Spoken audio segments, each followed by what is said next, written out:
तो एक सेकेंड, मैं एक सवाल का जवाब देना, ठीक है ना। अर्थ जो है, ठीक है ना, अर्थ पार्टिकल है या बॉडी है?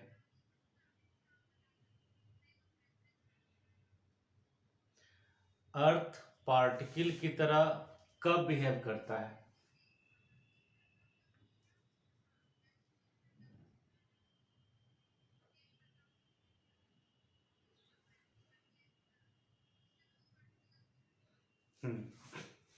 ठीक है, अब हम अपने तरह से समझाते हैं। अर्थ जो है ना, हाँ ठीक है, आज दोबारा बता रहा हूँ, सुनो ध्यान से कि अर्थ अर्थ का अपना रेडियस कितना होता है? 6400 किलोमीटर। और अर्थ का डायमीटर कितना हो जाएगा? 12,800 किलोमीटर, उसका डबल है ना। जबकि अर्थ से सन के बीच का जो डिस्टेंस है वो है 15 करोड़ किलोमीटर। 15 करोड़ किलोमीटर है। तो उतना लंबा डिस्टेंस का रेडियस है, और उसका भी एक चक्कर लगा लेती है अर्थ 365 दिन में, है ना, 1 ईयर 365 डेज में। तो ये डिस्टेंस बहुत बड़ा है अर्थ के अपने साइज से, है कि नहीं? तो अर्थ को अगर सन पे बैठ के देखा जाए, ठीक है ना, सन पे जाना नहीं, इमेजिन करना है कि वहाँ से अगर अर्थ को देखते तो अर्थ एक बहुत ही छोटा साइज का नजर आता। उस समय उसको हम एक पार्टिकल की तरह समझ लेते हैं, ठीक है। लेकिन अर्थ जो अपने एक्सिस पे मूवमेंट करता है 24 आवर में, उस समय उसको पार्टिकल नहीं मान सकते, उस समय उसको बड़ी मानना पड़ता है, ठीक है ना। बड़ी बोले तो एक्सटेंडेड बड़ी, पार्टिकल नहीं मान पाएंगे उसको, ठीक है। इसका दूसरा एग्जांपल मैं देता हूँ। एक ट्रेन है, ट्रेन कितना लंबा होता है ना, लेकिन ट्रेन अगर पटना से दिल्ली ट्रैवल करेगा ना, तो ये डिस्टेंस ट्रेन के अपने लेंथ से बहुत ज़्यादा बड़ा हो जाएगा, राइट। तो उस समय ट्रेन को एक पॉइंट मान लिया जाएगा। लेकिन अगर यही ट्रेन मान लो पटना जंक्शन से राजेंद्र नगर टर्मिनल तक खाली ट्रैवल करे, तो ये डिस्टेंस बहुत छोटा है, ट्रेन के लेंथ से इतना बड़ा नहीं है कि उसको हम ट्रेन को पॉइंट मान सके पार्टिकल। तो यहाँ पे ट्रेन पार्टिकल नहीं होगा। फिर वैसे एक एग्जांपल है क्रिकेट। तो क्रिकेट के अंदर क्या होता है, बॉल को फेंकते हैं, ठीक है ना। तो बॉल बॉलर से क्रिकेटर के पास ट्रैवल करता है, वो काफ़ी बड़ा डिस्टेंस होता है, ठीक है ना।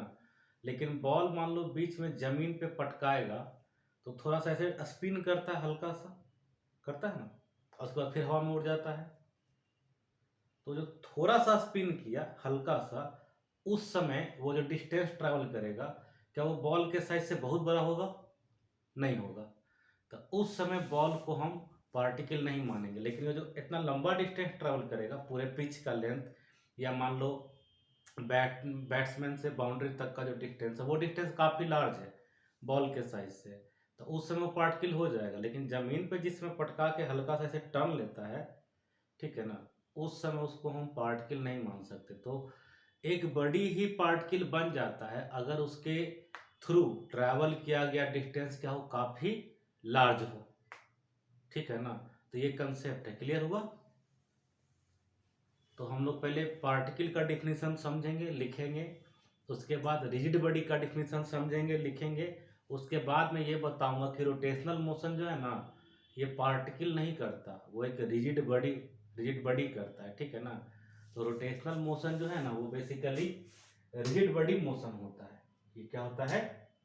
Rigid motion. तो मैं पहले पार्टिकल और रिजिड बॉडी समझा देता हूँ डिटेल में, ठीक है ना।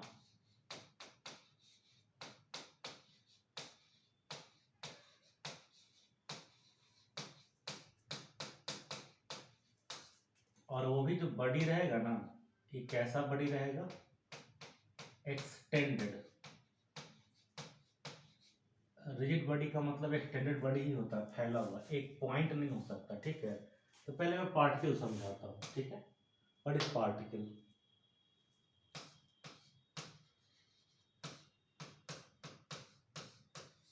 तो पार्टिकल का मतलब होता है if distance traveled by a body is very large as compared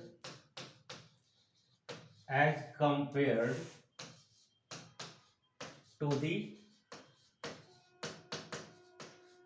size of body, then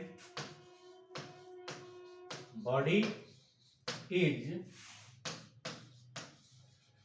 treated as particle. ठीक है ना, छापो। तो देखते हैं, ये पार्टिकल का डेफिनेशन मैंने आप लोग को समझा दिया, राइट। अब मैं आपको ये समझाऊंगा कि ऐसा कोई चीज जो है ना यूनिवर्स में कहीं एग्जिस्टे नहीं करता है, ये बस माना हुआ चीज है। ठीक है ना, ये चीज माना हुआ है। ये चीज कैसे हो पाया? कंपैरिजन से। ध्यान से देखो, ये चीज कब हो पाया? कंपैरिजन से। जैसे एग्जांपल के लिए एक चीज समझो, एक नंबर है 100, ठीक, एक वो नंबर है 0.000001। बताओ ये इसके सामने क्या है? कुछ नहीं है। तो यही हो जाता है, कंपेयर करना, अप्रोक्सीमेशन का इस्तेमाल करेंगे तो इसका इसके सामने कोई मतलब ही नहीं है, अस्तित्व नहीं है, एग्जिस्टेंस नहीं है। ठीक है, तो यही हो जाता है जब कोई बड़ा बड़ा डिस्टेंस ट्रैवल करता है ना और उसका खुद का साइज क्या हो, बहुत छोटा, तो उसको क्या मान लिया जाता है? पार्टिकल। ठीक है, पार्टिकल का मतलब, अगर पार्टिकल बोल दिया किसी को, इसका मतलब इसका वॉल्यूम 0 हो गया। इसका वॉल्यूम कितना हो गया? हाँ, अब 0 वॉल्यूम जैसे बचपन में बच्चों को पढ़ाया जाता है, व्हाट इज ए पॉइंट? एक बिंदु किसे कहते हैं? बिंदु मतलब ऐसा चीज जिसमें ना लंबाई है, ना चौड़ाई, ना मोटाई, no length, no width, no thickness, है ना। तो वैसा ही कुछ इसका भी हो जाता है सीन, पार्टिकल मान लेते हैं तब। ठीक है ना, ठीक है। तो मैं ये बताना चाहूंगा ऐसा कुछ एग्जिस्ट नहीं करता, ये हम मानते हैं। कब? जब हम क्या करते हैं? Comparison and mathematical approximation use करते हैं। ठीक है ना। हाँ, तो there is nothing like particle exist in this universe. ठीक है ना, we make a body as particle by comparison, compare करके, एंड अप्रोक्सीमेशन करके। ठीक है ना।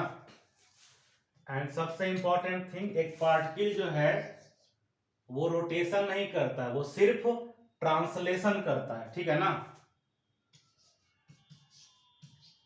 ए particle can only translate and not rotate. ठीक है, छाप लो।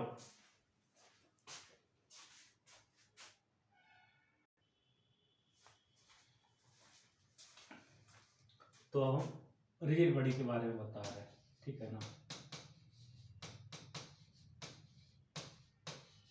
रिजिड बॉडी के बारे में बता रहे हैं, काफी सारा पॉइंट बताएंगे। सबसे पहली बात जो मैं बता रहा हूँ रिजिड बॉडी के बारे में, ठीक है ना, पहले तो ये एक पॉइंट नहीं होगा, है ना। एक बॉडी है जिसमें बहुत सारा पॉइंट है, बहुत सारा पॉइंट। ठीक है ना, बहुत सारा। ठीक, इस पे कोई भी फोर्स या कोई भी टॉर्क, टॉर्क अभी पढ़ाना बाकी है, तो कोई भी फोर्स या टॉर्क लगाएंगे तो इसका शेप में चेंजिंग नहीं आता है, इसलिए इसका नाम क्या है? Rigid body. ठीक है ना, तो सबसे पहला इंपॉर्टेंट पॉइंट यही है, बाकी और भी पॉइंट अभी लिखवाऊंगा मैं। ठीक है ना, कि its shape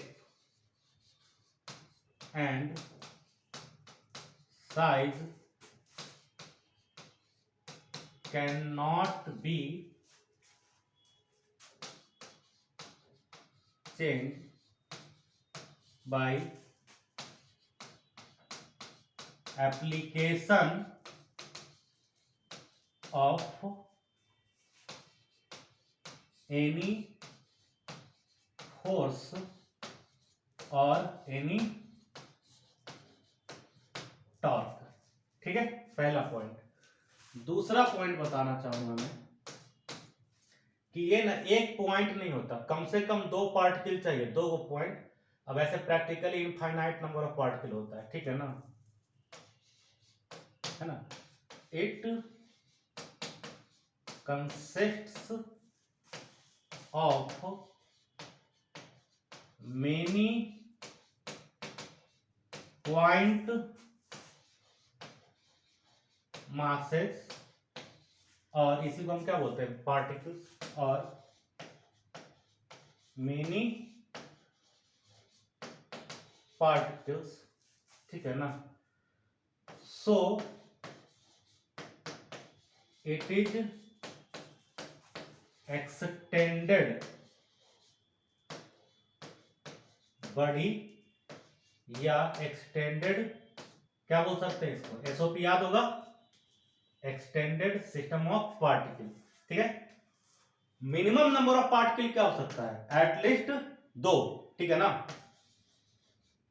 हाँ, कम से कम दो पार्टिकल होना चाहिए। Minimum number of particles in rigid body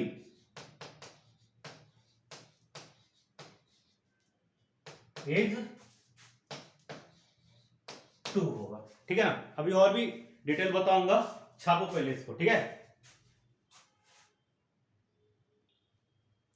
तीसरा इंपॉर्टेंट पॉइंट अब मैं बताने जा रहा हूं अबाउट रिजिड बॉडी इज, जैसे इमेजिन करते हैं कि कोई एक रिजिड बॉडी हो सकता है, ठीक है। सपोज ये कोई रिजिड बॉडी है, इसके अंदर क्या होगा, there are too many point mass से, बहुत सारा पॉइंट मास से बना होगा। तो कोई दो पॉइंट मास को ध्यान से देखो, जैसे एक इसको सेलेक्ट कर लिए और एक इसको सेलेक्ट कर लिए, इसका नाम है मान लो m1, इसका नाम है मान लो m2, ऐसे ऐसे कितना सारा पॉइंट मास होगा, बहुत सारा, है ना। तो इसका अगर हम टोटल मास लिखे तो हम बताए थे, याद होगा, m1 प्लस m2, ये सब हम लोग ऑलरेडी सेंटर ऑफ मास में पढ़े हुए हैं ना। समेशन m है, जिसको हम क्या कहते थे, टोटल मास। ये डिस्क्रीट सिस्टम होता था, याद है।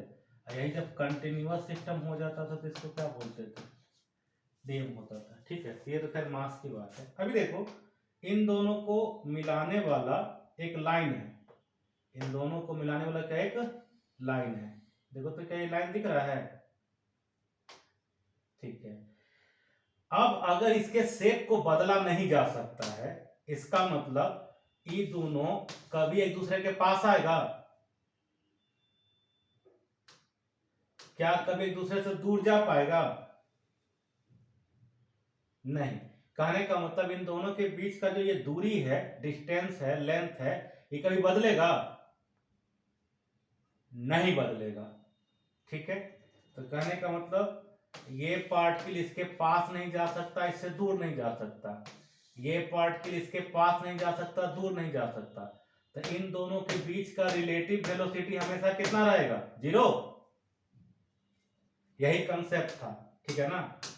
अच्छा, एक और concept,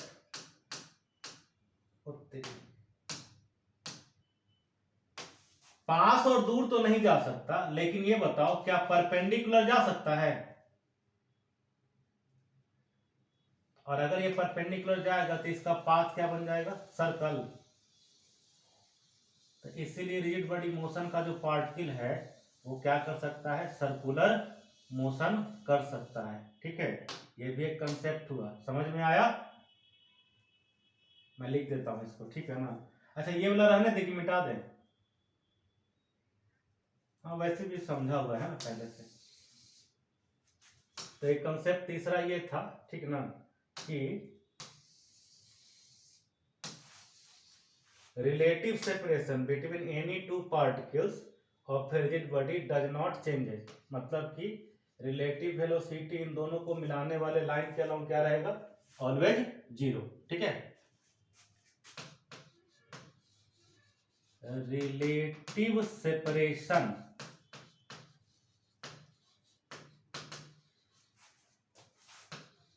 between two particles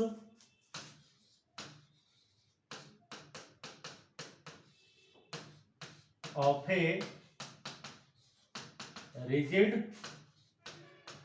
body is fixed। ठीक है ना, hence रिलेटिव मोशन या कह लो कि relative velocity of particles along line joining them is zero। However, ये संभव है कि ये दोनों एक दूसरे के परपेंडिकुलर इधर या इधर जा सकता है, या ये भी इधर या इधर जा सकता है। ठीक है ना, तो एक डायग्राम खाली बना लेंगे, सब बनाने का जरूरत नहीं है, एक को खाली दिखा देना है। ठीक है ना, ये जा सकता है परपेंडिकुलर डायरेक्शन में। ये मैं लिख दे रहा हूं, however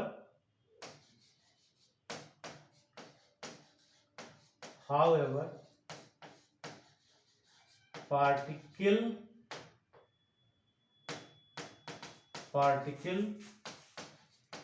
can move perpendicular to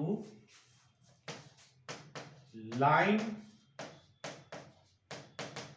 joining them, so motion can be circular। ठीक है ना,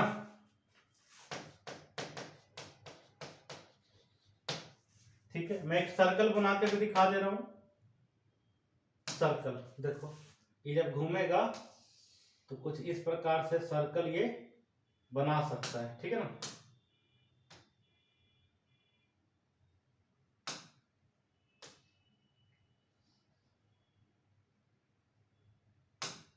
चलो छाप लो।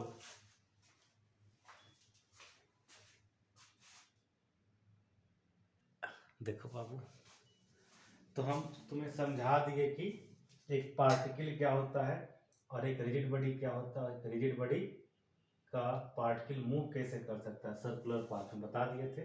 ठीक है ना, with respect to each other, है ना। अच्छा एक पॉइंट छूट गया यार, उसको भी लिख लो, चौथा पॉइंट। रिजिड बॉडी जो है ना वो ट्रांसलेट भी कर सकता है और रोटेट भी, चौथा ही पॉइंट है ना, लिख लो। Rigid body can rotate as well as translate, दोनों काम कर सकता है। जैसे व्हील होता है ना, चक्का, वो क्या करता है, रोटेट भी करते रहता है और आगे भी चलते रहता है ना। जैसे देखो मैं एग्जांपल देता हूँ, इसको देखो, ये देखो तो ये क्या कर रहा है, ऐसे दिखा, रोटेट करते हुए आगे जा रहा है। तो रोटेट भी कर सकता है और ट्रांसलेट भी कर सकता है। अगर क्या ले लें हम, रिजिड बॉडी। ये भी पॉइंट नोट कर लो, चौथा पॉइंट था ये। ठीक है,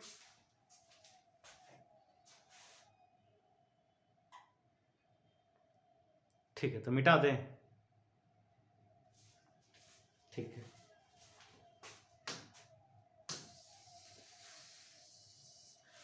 तो अब हम जरा सा एक बार ये बताते हैं कि मोशन के कितने टाइप्स होते हैं। ठीक है ना, जो जो बच्चा हमसे 1D पढ़ा था वो सबको ये पता होगा। ठीक है। 1D का भी वीडियो बना नहीं है, बाकी गोल और आकाश का बच्चा सब जानता होगा। मैं ऐसे पढ़ाता हूँ, तुम भी सीख लो आज। मोशन का दो टाइप हम बेसिकली बांटते हैं। एक को हम बोलते हैं बाउंडेड मोशन, ठीक है ना। जैसे मैं एग्जांपल बताता हूँ, तुम्हारा घर में पंखा है, सामने देख लो, ठीक है ना। भर गर्मी चला होगा पंखवा, लेकिन वहीं के वहीं लटकल है ना, देखो तो। करोड़ों साल भी चलेगा पंखवा तो वहीं लटकल रहेगा,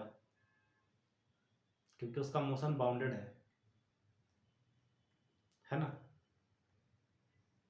लेकिन उसके अलावा कुछ भी, हम तुम गाड़ी व्हीकल कोई सामान, है ना, इधर से उधर आते जाते रहते हैं ना, ठीक है। तो हमारा मोशन क्या होता है, नॉन बाउंडेड होता है, ठीक है ना। Non bounded. अब नॉन बाउंडेड मोशन दो प्रकार का होता है। देखो मैं एग्जांपल लेके दिखाता हूँ। यहाँ देखो, ये पेन एक ही जगह पे घूम रहा है ना, देखो तो। This is called pure rotation, ये बाउंडेड है। फिर मान लो ये पेन ऐसे गया, ऐसे गया, ऐसे गया, ऐसे गया, ऐसे गया, तो ये क्या हो गया, फ्री हो गया चलने के लिए। तो ये है ट्रांसलेशन। अब कोई ऐसे अगर चले, देखो, नहीं, ये कंबाइंड मोशन हो गया, दोनों काम कर रहा है। हाँ, तो नॉन बाउंडेड मोशन दो प्रकार का होता है। एक होता है प्योर ट्रांसलेशन। प्योर ट्रांसलेशन का मतलब समझती है।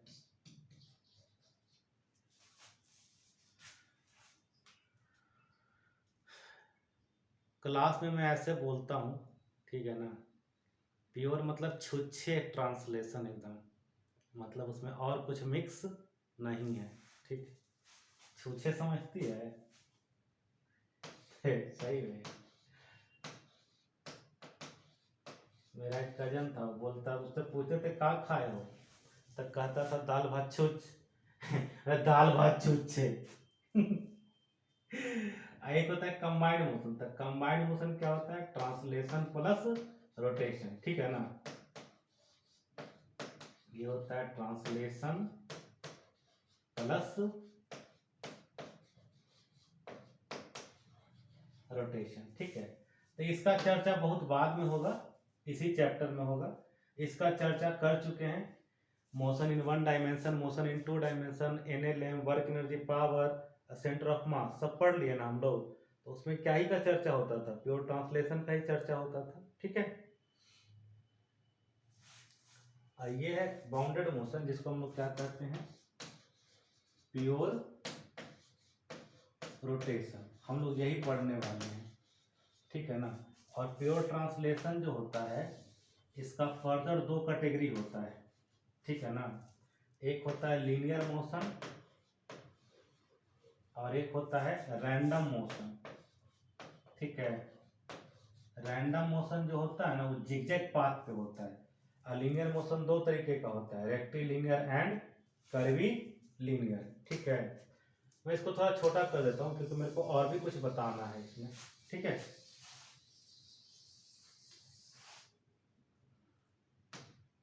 छोटा कैसे होगा, ऐसे होगा, दिखाई दे रहा है। अरे छोटा कैसे होगा रे?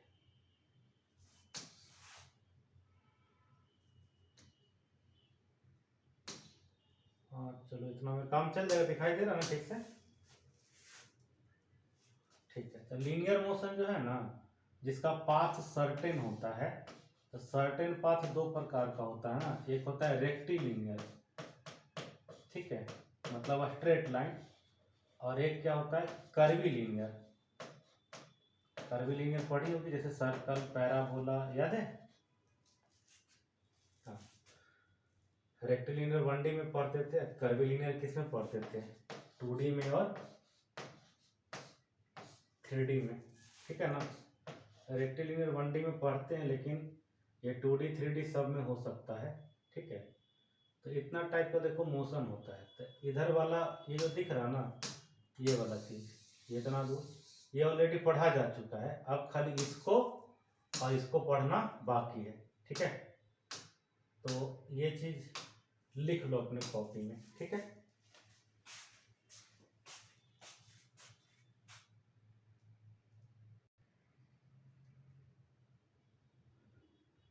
मेरे रूम में मच्छर नहीं है। तो ट्रांसलेशनल मोशन में क्या होता है, फिर से बता दे रहा हूँ। जैसे ये बड़ी है, इधर चला गया ट्रांसलेशन हो गया, इधर चला गया ट्रांसलेशन हो गया, ऐसे चला गया। अच्छा ये क्या बताना,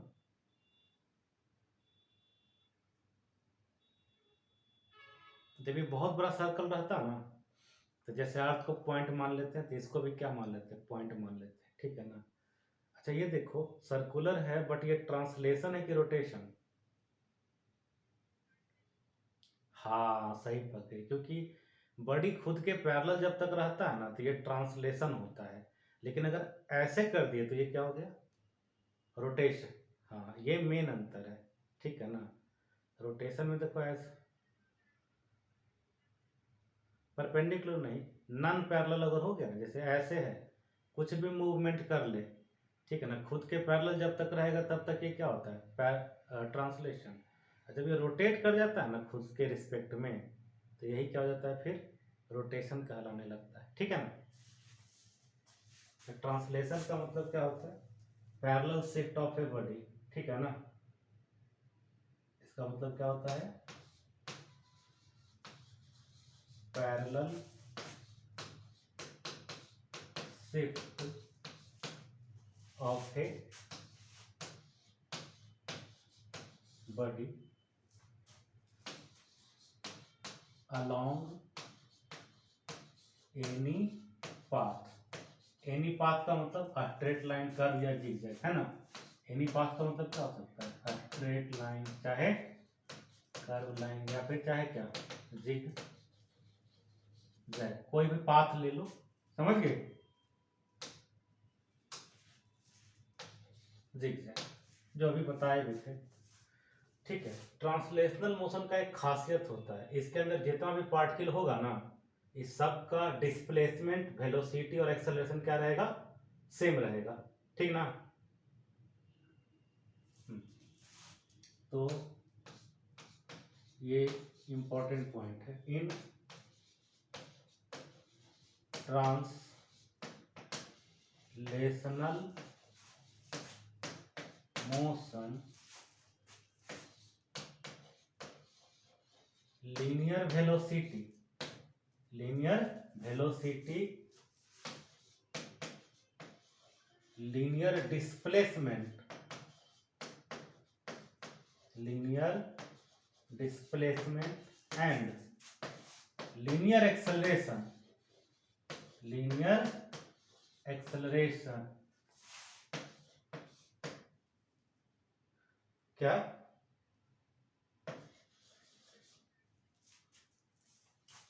देखो पाथ नहीं, पार्टिकल, पार्टिकल बॉडी खुद के पैरेलल है, देखो हर बार, है ना। कुछ भी जिगजैग कर रहे हैं, ये सर्कल में कर रहे हैं या स्ट्रेट लाइन में कर रहे हैं, ठीक है ना, खुद के पैरेलल रहता है हर बार। In translational motion linear velocity, linear displacement and linear acceleration of all particles, of all particles of rigid body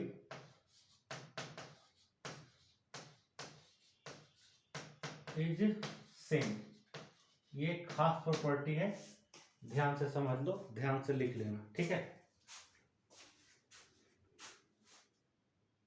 अब हम तुम्हें बता रहे हैं प्योर रोटेशनल मोशन। जितना भूमिका बनाना तो सब बना लिए, भूमिका समझती हो ना, क्या,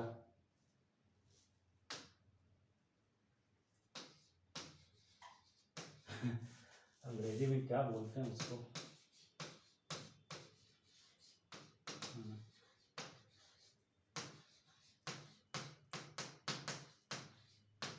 एक्चुअली हम भूल गए, बेस समझ लो, बेस बता दिए, ठीक ना।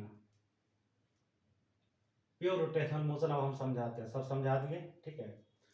तो प्योर रोटेशनल मोशन क्या है, रिजिड बॉडी का मोशन है, बाउंडेड मोशन है अबाउट एन एक्सिस, ठीक है ना।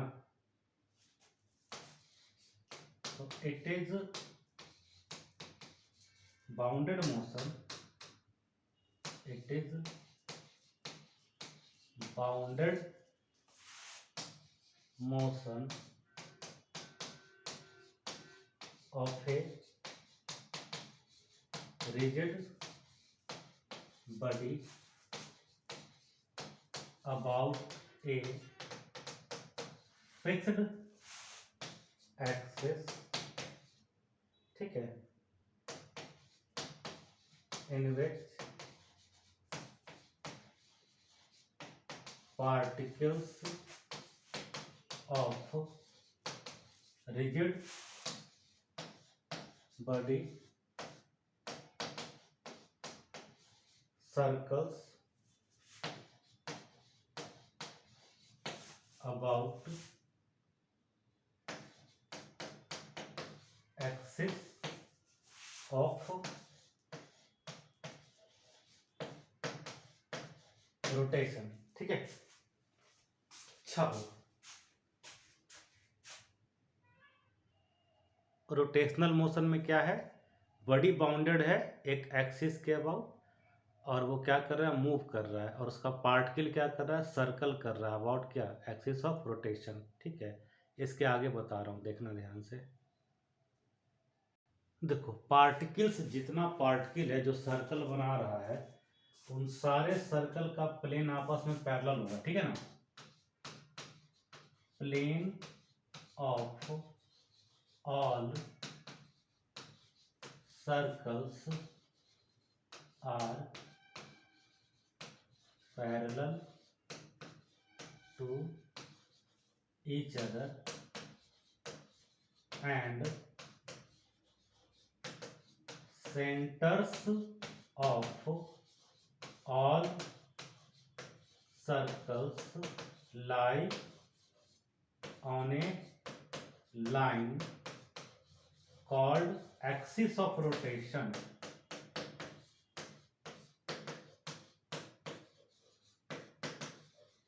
ठीक है। और वन मोर थिंग, जो अभी कुछ बताए थे कुछ देर पहले, रोटेशन में पार्टिकल क्या होता है, पैरेलल शिफ्ट होता है ना, नहीं ट्रांसलेशन में, रोटेशन में पैरेलल शिफ्ट नहीं होता, ये खुद के क्या होता है, नॉन पैरेलल हो जाता है, ठीक है ना। तो इमेजिन करना, इस पर एक लाइन खींच देंगे, एक लाइन, तो ये जब ट्रांसलेट करेगा तो लाइन हमेशा क्या रहेगा, पैरेलल, रोटेट करेगा तो क्या हो जाएगा, नॉन पैरेलल, ठीक है। तो इसमें नॉन पैरेलल हो जाता है बेसिकली, ठीक है ना। तो rotating body become non-parallel to itself on rotation, ठीक है।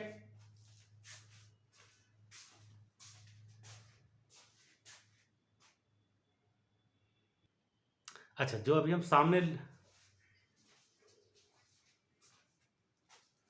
कोई नहीं, देखो अभी जो हम सामने लिखे हैं ना, इसको हम जरा और समझाते हैं, ठीक है ना। ये जो लाइन लिखे है ना कि rotating body become non parallel to itself on rotation, और ट्रांसलेशन में क्या सिखाए थे कि बॉडी खुद के पैरेलल रहता है। इस लाइन को थोड़ा और मॉडिफाई करके लिखा जाए ना, तो मैं ऐसे भी लिख सकता हूँ, a line drawn on rigid body become non parallel to itself on rotation. इसी लाइन को मॉडिफाई करके लिख रहा हूँ, ठीक है ना। A line DRAWN drawn on rotating rigid body become non-parallel on rotation। देखो अब ये मैं तुम्हें लाइव करके दिखाऊंगा, ठीक है ना।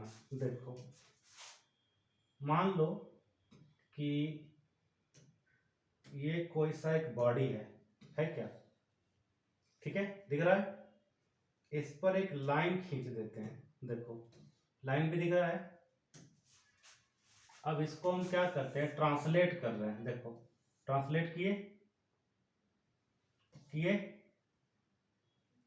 किए हर बार देखो ये बॉडी और इस पे ये खींचा हुआ लाइन अपने पिछले पोजीशन के रिस्पेक्ट में क्या है, पैरेलल नहीं है। अब देखो इसको नचाएंगे तो देखना ही लाइन में नॉन पैरेलल हो जाएगा, देखो देखो दिख रहा है, हो गया नॉन पैरेलल। तो बस यही है रोटेशन, ठीक है ना। अब ऐसे कर दिए इधर उधर तो यही क्या हो गया, ट्रांसलेशन। बुझाया?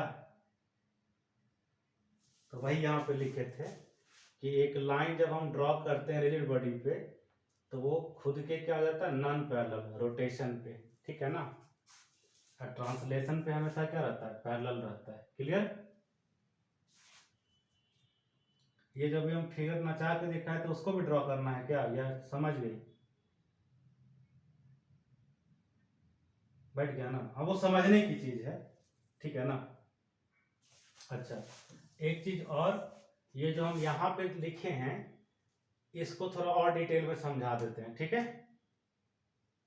देखो जैसे मान लो बाबू ये कोई रिजिड बॉडी होता, इमेजिन करो ये कहीं से कोई क्या है, रिजिड बॉडी है, ठीक है। और क्या है, एक एक्सिस ले लेते हैं, एक क्या लेते हैं हम लोग, एक्सिस। हाँ देखो ये एक एक्सिस दिख रहा है तुमको, इसके अबाउट ये बॉडी क्या कर रहा है, रोटेट कर रहा है, घूम रहा है, नाच रहा है, ठीक है। इसमें कितना सारा पार्टिकल है, बहुत सारा पार्टिकल है। किसी एक पार्टिकल को देखो ध्यान से, कोई एक पार्टिकल होगा ना यहाँ पे, वो क्या करेगा, वो सर्कुलर मोशन करेगा। वो क्या करेगा, हाँ तो देखो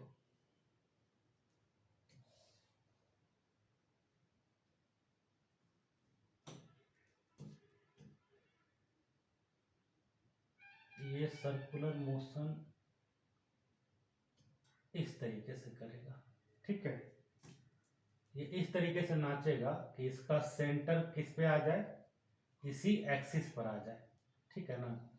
और ये मैं इसका ऐसे वेलोसिटी दिखा दे रहा हूँ, ठीक है ना। और ये घूमेगा, ठीक है। तो इसका एंगुलर वेलोसिटी बॉडी के एंगुलर वेलोसिटी के बराबर होगा। ऐसे ही कोई दूसरा पार्ट के लिए इमेजिन कर लो, इसका कुछ रेडियस हो सकता है, कितना हो सकता है, r1। तो r1 इक्वल टू क्या हो जाएगा, एक्चुअली v इक्वल टू क्या हो जाएगा, बॉडी होगी r ओमेगा, याद है। तो v1 इसका अगर वेलोसिटी है, मान लो लीनियर वेलोसिटी v1 अगर होगा तो v इक्वल टू क्या हो जाएगा, r ओमेगा, ठीक है। ऐसे किसी दूसरे पार्टिकल के बारे में सोचो, ठीक है ना। तो ये भी क्या करता होगा, सर्कुलर मोशन कर सकता है, ठीक है।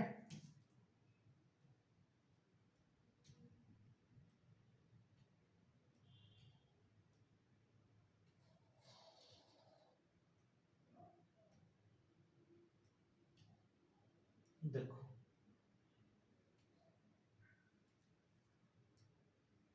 इस तरीके से ये करेगा कि इसका भी सेंटर कहाँ आ जाएगा, इसी पे। मान लो इसका रेडियस क्या हो गया, r2, इसका वेलोसिटी क्या हो जाएगा, v2 इक्वल टू क्या हो जाएगा, r2 ओमेगा, हो सकता है।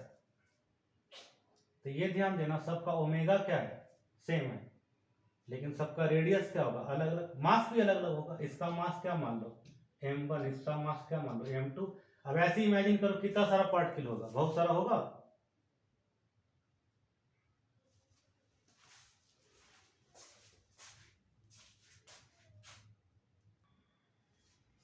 देखो मैंने बताया कि ये रिजिड बॉडी क्या कर रहा है, घूम रहा है।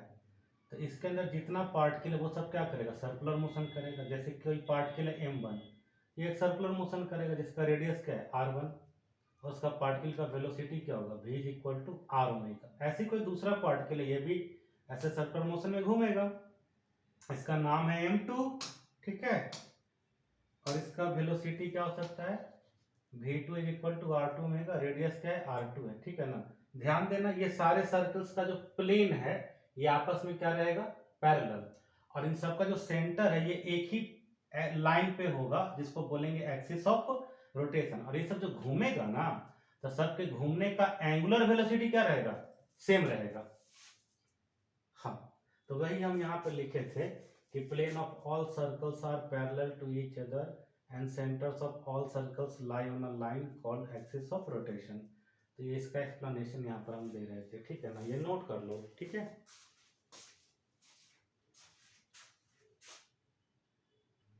यहाँ पर एक करेक्शन कर लेना, ये लाइन ड्रॉन है ना, यहाँ पे ऑन होगा, ठीक है, ये लाइन ड्रॉन ऑन होगा, ठीक है, करेक्ट। एक और प्रॉपर्टी हम लोग डिस्कस करेंगे, यहाँ पे जितना भी पार्टिकल है ना सबका एंगुलर वेलोसिटी क्या रहेगा, सेम रहेगा। हाँ, ये मैं यहाँ पे लिख देता हूँ।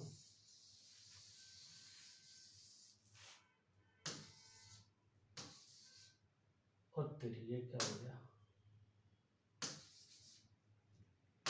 याद रखना ये भी बहुत इंपॉर्टेंट है। In pure rotational motion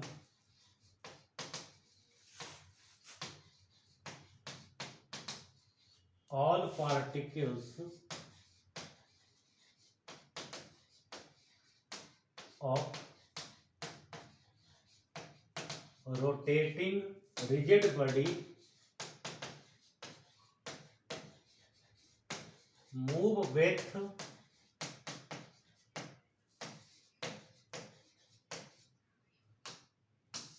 numerical नहीं बन पाएगा अगर कंसेप्ट नहीं सीखोगी सब, तो समझे।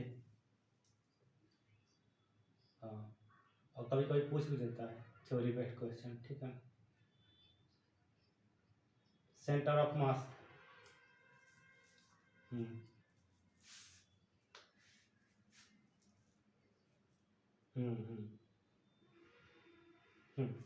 Ridge body move with same angular displacement, angular displacement पढ़ी होगी सर्कुलर मोशन में, D theta vector, same angular velocity,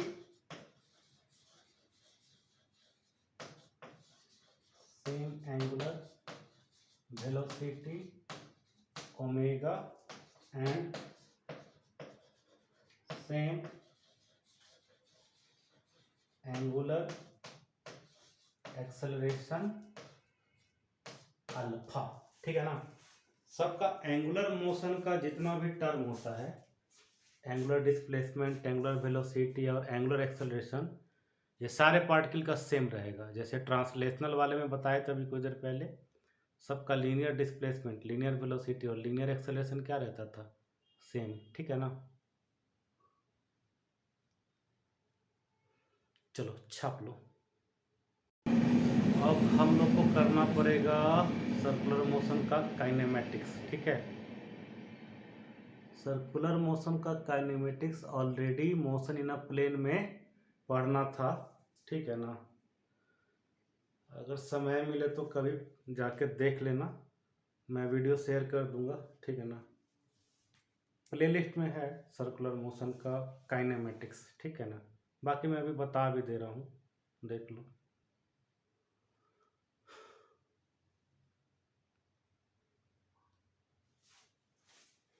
तो देखो,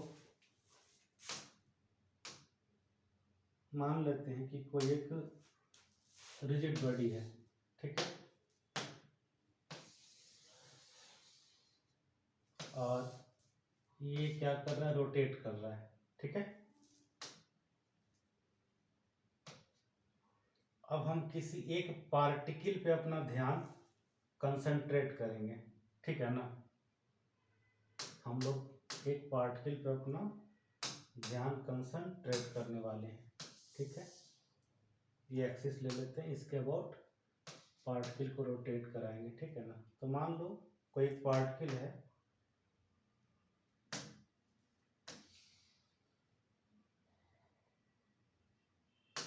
कोई एक पार्टिकल है यहाँ पे, ठीक है ना। जो कि क्या कर रहा है,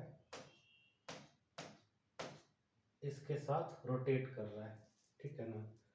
तो इस पार्टिकल को यहाँ साइड में अलग निकाल देते हैं। जैसे जैसे ये घूमेगा वैसे वैसे ही क्या होगा, सारा का सारा पार्टिकल भी घूमेगा, है ना, ये अलग घूमेगा। अभी हम डिस्कस किए ना कि सारा पार्टिकल का एंगुलर मोशन क्या रहता है, सबका सेम ही रहता है ना, ठीक है।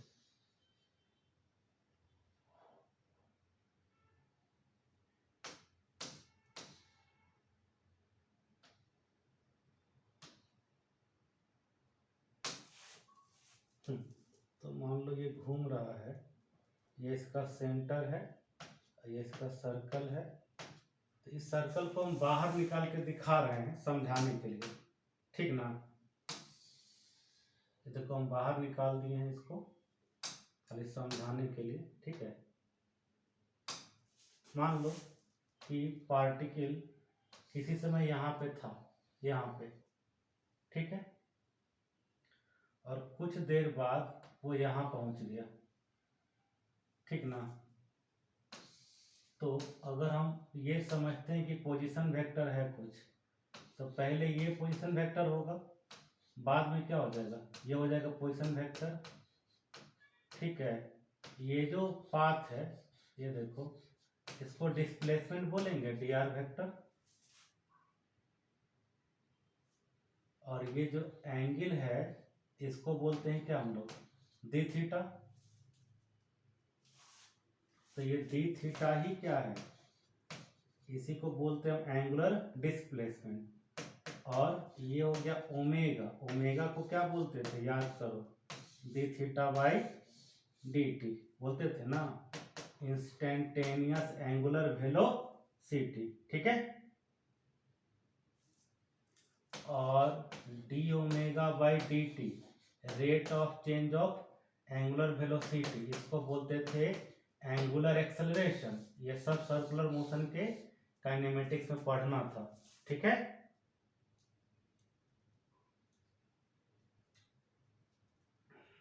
और हाँ बिल्कुल याद होगा, क्योंकि ये सारे बच्चों को पढ़ना रहता है ना, तो कैसे भूलोगे, है कि नहीं। जबकि D R by D T जो होता था इसको हम क्या कहते थे, वेलोसिटी कहते थे, ठीक है, याद है ना। और रिलेशन होता था v vector is equal to omega vector cross R vector. इसी को स्केलर फॉर्म में लिखते थे, v is equal to R omega, ठीक है। ऐसी होता है ए टेंजेंशियल एक्सेलरेशन, जिसको क्या बोलते थे, आर अल्फा। और वेक्टर फॉर्म में ए टेंजेंशियल बराबर होता था alpha vector cross R vector, ठीक है, क्लियर।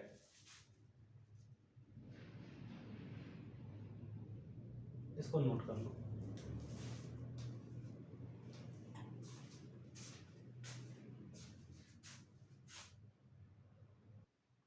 मैं एक बार फिर से समझा देता हूँ डायग्राम, ठीक है ना। जैसे ये बॉडी अगर घूमता है तो इसके अंदर जितना भी पार्टिकल है वो सब क्या करता है, सर्कुलर मोशन करता है, ठीक है ना। वही हम यहाँ साइड में दिखाए हैं, एक बार दोबारा समझा दे रहे हैं, देख लो।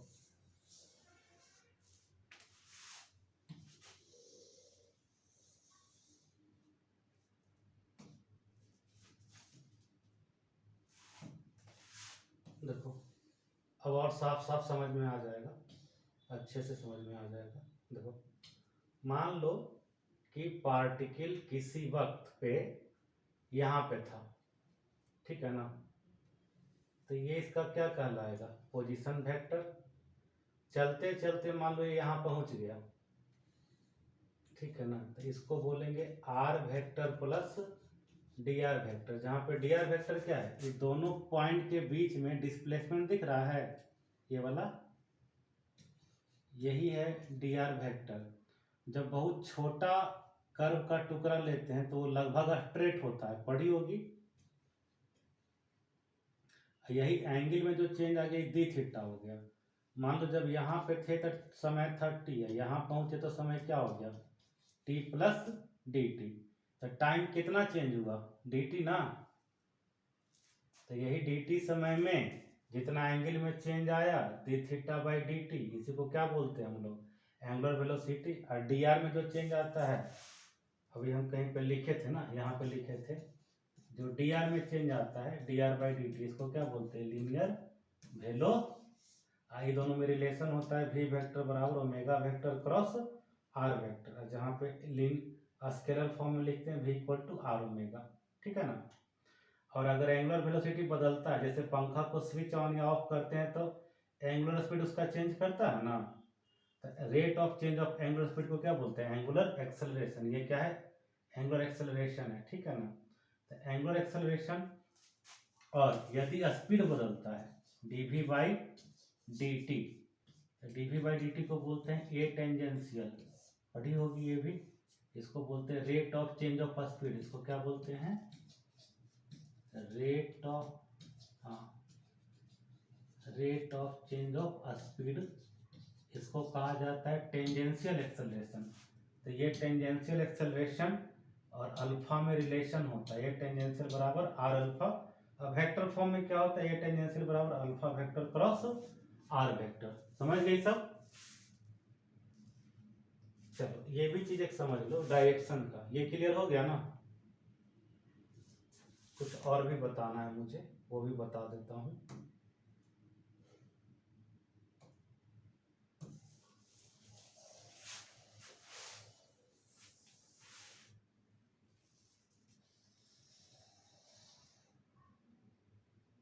देखो ये जो सर्कल है, ठीक ना, इसमें मान लो कोई पार्टिकल जो है इस प्रकार से घूम रहा है, ठीक है। अपना हाथ ऐसे घुमा, थंब कहाँ आ रहा है, देखो तो, आउटवर्ड, ठीक है। तो ये जो आउटवर्ड है इसको डॉट से रिप्रेजेंट करते हैं, पढ़ी होगी। डॉट का मतलब होता है परपेंडिकुलर आउटवर्ड। तो ये ओमेगा वेक्टर का डायरेक्शन है, अल्फा वेक्टर का भी यही डायरेक्शन है, ठीक है ना। मतलब जितना भी एंगुलर वेरिएबल है ना, सबका डायरेक्शन ऐसे निकाला जाता है, राइट हैंड थंब रूल से, समझे। ये भी चाहो तो नोट कर सकती हो, करना है नोट।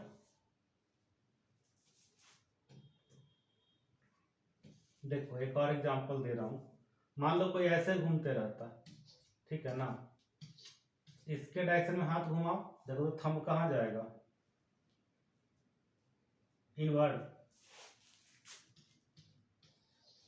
इनवर्ड। तो ये तीनों का डायरेक्शन हो जाएगा, एंगुलर वेलोसिटी का, एंगुलर डिस्प्लेसमेंट का और एंगुलर एक्सेलरेशन का। तो ये कौन सा नियम हम लगा रहे हैं, right hand thumb rule. Angular parameters का डायरेक्शन निकालने के लिए हम राइट हैंड थंब रूल का इस्तेमाल करते हैं, ठीक ना। नोट कर लो इसको भी।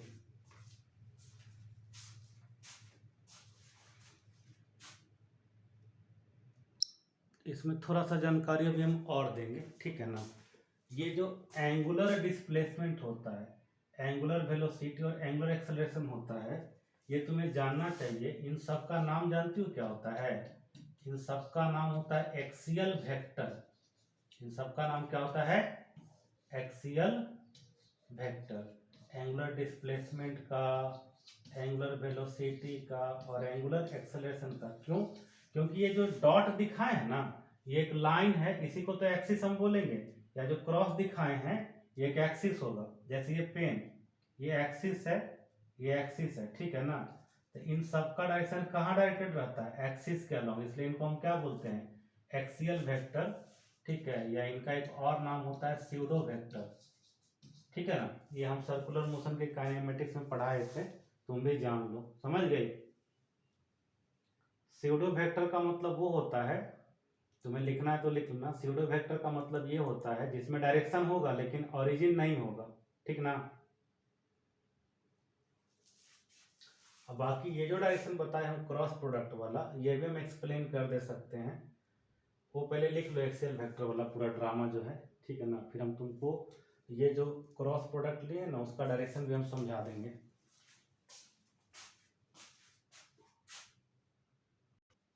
देखो इसका डायरेक्शन को जरा डिटेल में हम लोग समझ लेते हैं, ठीक है। देखो बाबू,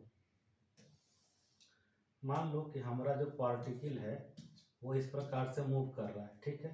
तो हमने अभी भी देखा ना जी कि हमारा ओमेगा वेक्टर का जो डायरेक्शन है वो कहाँ होगा, एक्सिस के अलोंग आउटवर्ड, ठीक है ना। अब देखो क्या है, मेरा पार्टिकल किसी समय पे मान लो यहाँ पर है, तो देखो ये हम क्या दिखाना चाह रहे हैं, ये है पार्टिकल ये, ठीक है।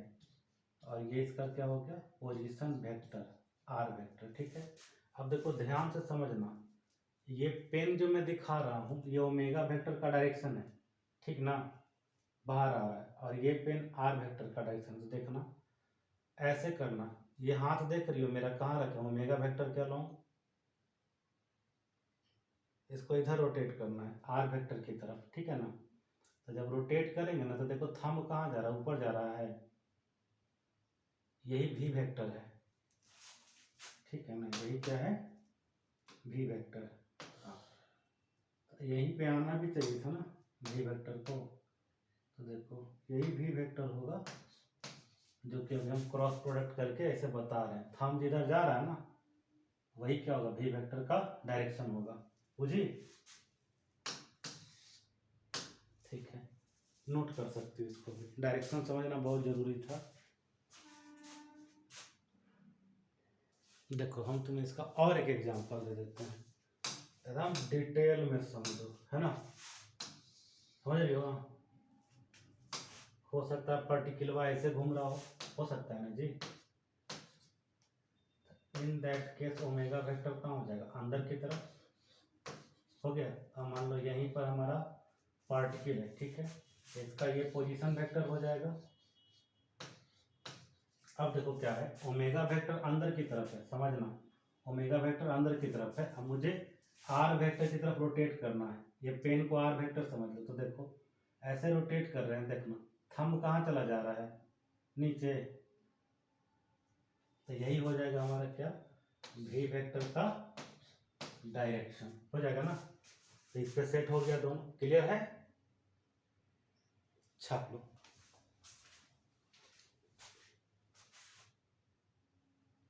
देखो जैसे इसको किए हैं ना, सेम मैनर में क्या करना है, इसको हटा देंगे, इसको हटा देंगे, तो यहाँ पर आ जाएगा ए टेंजेंशियल, यहाँ आ जाएगा अल्फा। तो जैसे ये ऐसे घुमा देते हैं, ये ओमेगा का डायरेक्शन मिलता है, तो वैसे यहाँ पर क्या मिल जाएगा, अल्फा का डायरेक्शन मिल जाएगा, ठीक है ना। अब इसको कैसे लिखें, देखो लिख दे रहे हैं यहीं पे, ऐसे ही अल्फा का भी डायरेक्शन मिलेगा, ठीक है ना। और जहाँ पे भी दिख रहा है ना, फिर वहां पर क्या मिल जाएगा, ए टेंजेंशियल का डायरेक्शन। देखो फिर से करके दिखा रहा हूँ, ये इस तरफ क्या ओमेगा है और इस तरफ आर है, ठीक है ना। तो ओमेगा क्रॉस आर, थंब जा रहा है ऊपर, तो यही क्या हो गया, ए टेंजेंशियल, ठीक है। अच्छा यहाँ पे देखो ऐसे घूम रहे हैं, तो अल्फा का डायरेक्शन क्या हो जाएगा, अंदर की तरफ, तो अंदर की तरफ अल्फा है और ये आर वेक्टर है, तो देखो ये अंदर की तरफ अल्फा ले लिए, यहां से इधर घुमाना है आर की तरफ, देखो घुमा रहा हूं, तो थंब कहाँ चल जाएगा, नीचे, तो यही क्या हो जाएगा हमारा ए टेंजेंशियल वेक्टर, ठीक है ना। देख लो सेम टू सेम है समझाने का तरीका, छाप लो। अब जो पढ़ा रहे हैं ना वो पूरा बिल्कुल जाना पहचाना लगेगा तुम्हें, नया नहीं लगेगा। देखो जैसे मान लो बाबू, जो हमारा ए टेंजेंशियल है ना वो क्या है, कांस्टेंट है, ठीक है ना, मैग्नीट्यूड में।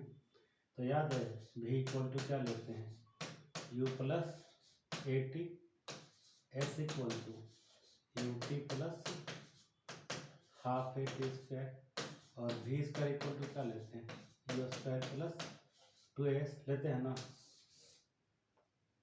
पता है ना। इसके अलावा भी लेते हैं, याद है, S equal to U plus भी इंटू टी बाई टू, ये पढ़ी ना,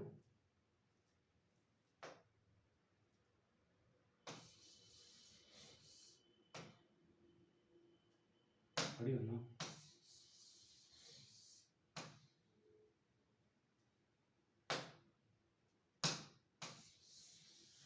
एस एन टी एच पढ़ी हो, distance travel in nth second.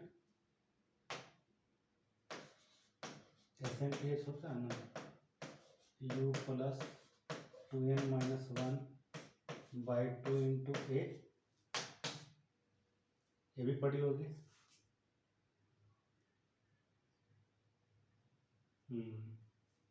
एक और हम इस्तेमाल करते हैं, वो पढ़ी है, हम 6 वो इक्वेशन पढ़ाते हैं इसमें मोशन विथ कांस्टेंट एक्सेलरेशन में, ये पढ़ी हो, S equal to V T minus half A T square.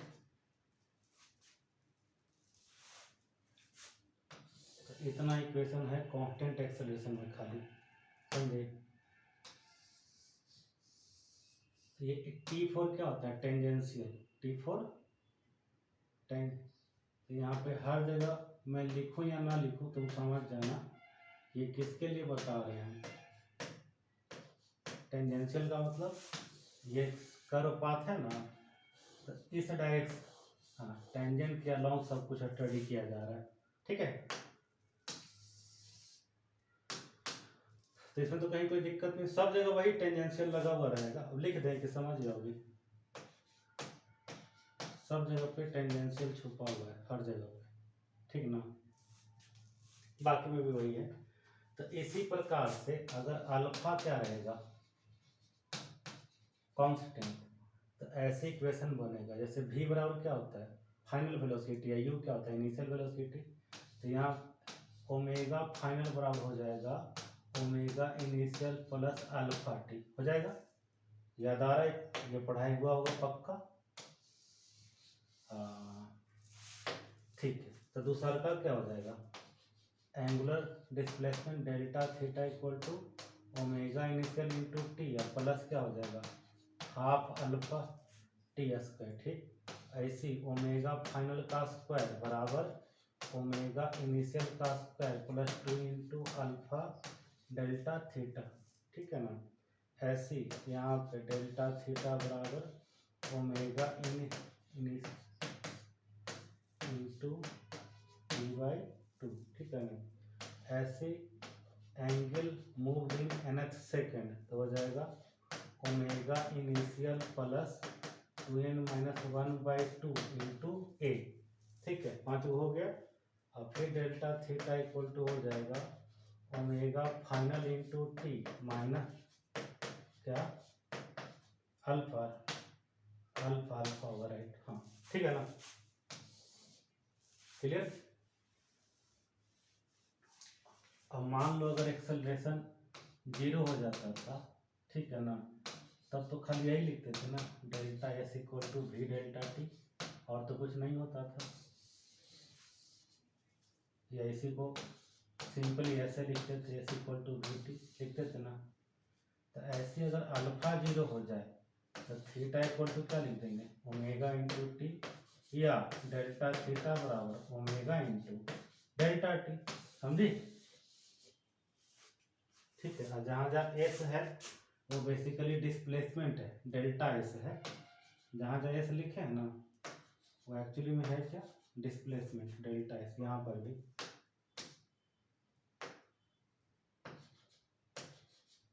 ध्यान देना, क्लियर है। तो ये कुछ नया नहीं था, पुराना ही था, जाना पहचाना है ना।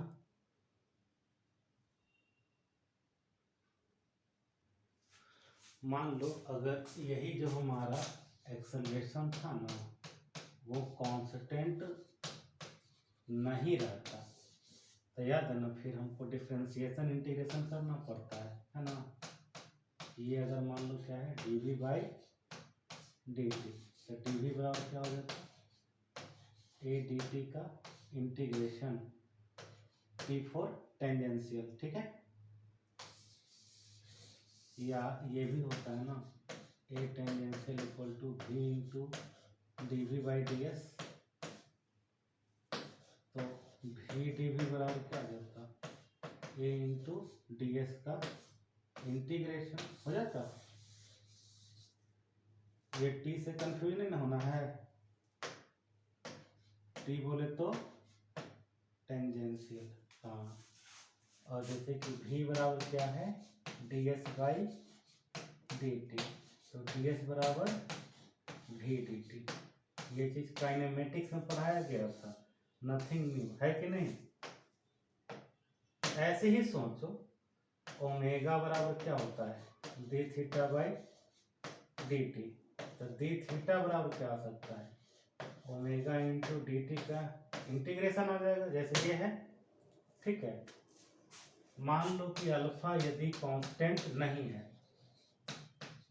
तो अल्फा इक्वल टू क्या है D omega by D T, तो डी ओमेगा बराबर क्या आ जाएगा अल्फा डी टी का इंटीग्रेशन। बताओ जैसे यहाँ पर आया है डी वी बराबर ए डी टी का इंटीग्रेशन, या फिर अल्फा इक्वल टू ये भी तो हो सकता है ना omega into D omega by D T, ठीक है। ओमेगा इंटू डी ओमेगा बराबर क्या हो जाएगा अल्फा इंटू डी टी का इंटीग्रेशन, जैसे यहाँ पर हुआ है वी डी वी बराबर एक्सेलरेशन। कुछ गलती कर दी यहाँ पे डी थीटा होगा, यहाँ पर क्या होगा डी थीटा। हाँ अब ठीक है, नथिंग न्यू, पुराना जैसा ही है सब, है ना।